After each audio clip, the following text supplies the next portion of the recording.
But I am excited to have Monique with us today. She is the very new managing director of the very new Diversity, Equity, and Inclusion Accelerator. And I mean, when I say very new, I mean hours new from the launch. So since we're a little bit behind, I'm going to go ahead and we're going to cut right to it. Before we do, though, I want to introduce you proper, and would you mind just giving us the brief summary of who you are, what your background is, and what you'll be doing day to day with the accelerator? Yeah, sure. So Monique Baynum. So I have been in the nonprofit sector for the last 12 years, always serving mostly in underrepresented communities. So this came about. I was a judge about a year or so ago for one of the UMSL Shark Tank style sessions, and so that's where I met Dan. I had met him briefly before, but he explained kind of what was happening and what he was doing, and I knew, I was like, oh, I've got to be a part of this, even if it wasn't in the role that I'm in, but somehow just working behind the scenes. And so now, fast forward a year later, it's launched today, we're doing this, and so my role would really be overseeing the program, making sure that the trains are running on time and that we're showing up and we're doing what we said we're going to do. Because, I mean, really, we want to be accountable to the community on this project. So, that's what I'm doing, and we're excited. Awesome. And before we jump into some of the logistics and the mechanics of like how the program works, you mentioned something about in the community, and I know this is St. Louis. Every now and then a new program launches, and then we hear this kind of groaning about, oh, there's another program. What about the existing programs and the limited funding pool? Can you speak to that a little bit on what makes this program different? What was the need that you saw that was still out there, and which was the reason why you launched the DEI Accelerator? Yeah, one of the things is that it's actually funded. It's money is in the bank. So we are going to be accountable to those stakeholders, and that money will be dispersed and given out to up to 6 companies. And so I think in the amount that is going to be given out really sets us apart and makes us different. And just to add another layer to that is the accelerator program. It's going to be completely customized to the companies that are in there. So it's not going to be pre-planned in the sense to where it's like, week 1, we're going to talk about marketing. Week 2, we're going to talk about accounting. But really, we're going to individually take a look at each founder, each company, and say, what is it that's keeping you up at night? How can we help you sleep better? What is it that you need? And for some, it could be, we're struggling with supply chain. Okay, great. Let us get an expert in front of you that can help you with that. And for the next 8 weeks, that's what we're drilling down on. So that's another big differentiator, is that it's customized, and we're really, truly trying to help these companies scale up. Gotcha. Now, I know there are other programs that help with some of the programmatic things, but it seems like the big piece here is that there's there's some funding at the end of this program as well. And correct me if I'm wrong, but it's $50,000. Is that right? Correct. It is. Gotcha. And that's non-dilutive equity. That's just a grant, essentially. It's pretty much a grant. Yeah. I mean, however you want to call it, but at the end of the day, it's a grant. Yeah. Got it. And so what is the, so let's step back for a second here too. I'm getting ahead of myself. The elevator pitch for the accelerator. What's that? Like who should be paying attention? So $50,000 equity free to the underrepresented community. And, that's veterans, people of color, LGBTQ. So we're really looking at those who have, for however long has said, we're not quite giving to that community. That pool isn't represented in our portfolio. And we're like, apply. Even if you think you may not be ready, apply. Definitely apply and get in there, because we're looking for early stage businesses. And there's a lot of, money being thrown in other directions, but we're encouraging those entrepreneurs who are early stage, either either pre-revenue or post-revenue. So encouraging them to apply, absolutely. So pre or post revenue companies, are these tech companies? Are these small micro businesses? What's the target? So I would say, and we're not saying, did you freeze? Did you froze it? No, you're good? Okay, yeah. So yeah, we're not saying, oh, don't apply if you're a tech company, or we're only targeting tech companies. One thing I will say is that we're not really looking for lifestyle companies. We're looking at companies that are looking to grow and to eventually expand. So it's not that we're only targeting one specific demographic, company-wise, but it's open to everyone. And hopefully we'll have a real diversity in the company offerings as well. So that could still include whether it's a brick and mortar shop that wants to expand. Yeah, it could be brick and mortar. And then the other, in terms of eligibility, let me say this so it's really clear. We are not funding nonprofits at this time. Just for-profit, early stage, pre or post revenue. If it doesn't have to be brick or mortar. And we've had 2 information sessions similar to this.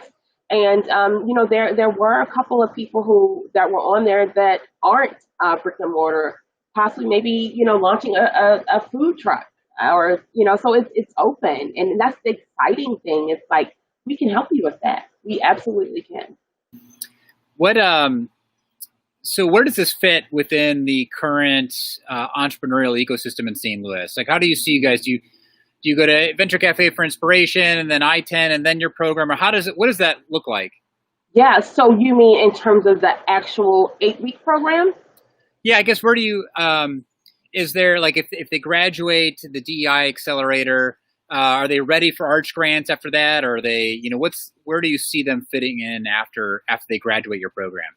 Yeah, I see this continuing to bring business to St. Louis and continue. Does it look like, hey, you're hiring more people because you are able to maybe scale a little bit better, or maybe to, launch and work with other companies in partnerships?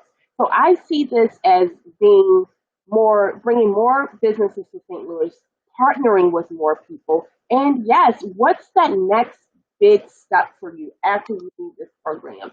And, what really warms my heart is that, in our internal meetings, we're saying, okay, how can we continue to keep track and to see what they're doing and what they're up to? Almost just at that 8 weeks, like, okay, see you, bye. No, it shouldn't stop there. We don't want it to stop there. How can we continue to help our region be better collaborators together, and not just on paper, but in real life? So yeah, we want to continue that partnership. That's excellent. So I think, I know we're a little short on time today, but there's 2 main things I want to get across. There's one question I want to throw into to you right now. I'm going to put this on the screen here. But essentially, how will the accelerator help scale in an equitable way? What are the uniquenesses of the accelerator? Now, I'm assuming that Cynthia means, and as far as diversity, equity, inclusion, which is also in the name. But how does that scale? How does this get people of color or underrepresented folks into the running and into the ecosystem? You already kind of spoke a little bit on this, but is there anything else that this is bringing to the table that's a little different to help folks enter the ecosystem and scale with it? Other than $50,000, I mean, how unique is that? When's the last time there's been a $50,000 accelerator legit in St. Louis? Well, yeah, I guess besides Arch grants, but that has a broader focus, more tech. Yeah, it's a very broad focus. This is right here, right now, and happening, and it's being supported by, companies who are like being hand raisers in this space and saying, we're going to show up for this. And here's proof. Here is an injection of funds to get this started. So, and I see questions over here, and Cynthia, no, it's not eligible to nonprofits. And I think I kind of mentioned that earlier too. the final question I have for you then is just to make sure that people know what to do and where to go. So Yeah. to get the 50K and the mentorship, where do they go? What are the dates, the important dates that they should know? Absolutely. So the application officially opened today, and it will run for several weeks. The application will close on October 26th. And I want to encourage people with this. If you're new to, applying for funding or being in a competition style funding metric, when you log into the application, it may seem a little daunting and a little overwhelming, but I want to encourage you to take it in bite size.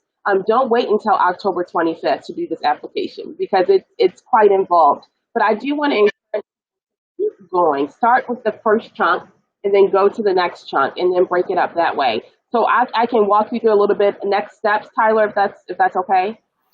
Yeah, I think we've got a couple more minutes, and then we'll wrap up. And I know you have another interview too, because you're just launched. So yeah, I have another slide at 3:30. So application October 1 through October 26th, and then after that we'll go into our due diligence phase. We're going to take a look at all those applications and say, okay, we're going to do some vetting, some due diligence, and from that we're going to pick our top 15. It could be 15 to 20, but where that natural break is, our top 15, and from there we'll go into the pitch competition, kind of Shark Tank style, and that will be virtual. It will be judges, up to six to eight judges for that, and then from there, from that top 15, we will do the announcement in the early December. And we will announce the cohort then, the top 6, we will announce then. Then we'll go into winter and holiday break, and then we'll be ready to do the 8-week program in mid-January. All right, got it. And I put it up here just so folks can see it. Great. October 26th. So, all right, any other final comments before we end the discussion today? I just want to encourage people to apply. I'm encouraging you to apply because even if you think, oh, there's no way, so what? So what if you don't get the 50,000? But you had an opportunity to pitch your business to 6 to 8 community leaders, judges, investors in this community. Why not? Why not at least have an opportunity to get in front of a room full of people that you wouldn't have otherwise? So it's take advantage of the opportunity that's presented before you. Yeah, I fully agree with that, and I'll actually add on to that because I think that even the process of applying really helps you think through your business more. And I found that experience to be very helpful to help me really clearly articulate. Even if you're not ready for it, I would say, even if you're like, oh, I don't need it right now, I need it next year, like apply now, get the articulation out. Yeah. And, the application process, it stretches you. It will stretch you. It will make you think about your business in a different way. And I actually believe that you learn a little bit more about your business when you do that. Yeah, it makes you think things through on a different level. I agree. Yeah. The last thing I'll say then is that we are going to have the Diversity, Equity, Inclusion Accelerator again on Thursday, but that'll be a more in-depth conversation of what's happening, so folks can learn more there. That's on the Venture Café STL website. And then lastly, actually the real last comment is thank you, Monique. I really appreciate your time. Yeah. Sorry for some technical difficulties earlier, but I think we got the meat and potatoes out. So. Yeah, we did. Thank you for having me. All right. Well, best of luck, and then go apply, and we'll see you again on Thursday. Take care. All right. Thank you. We'll see you then.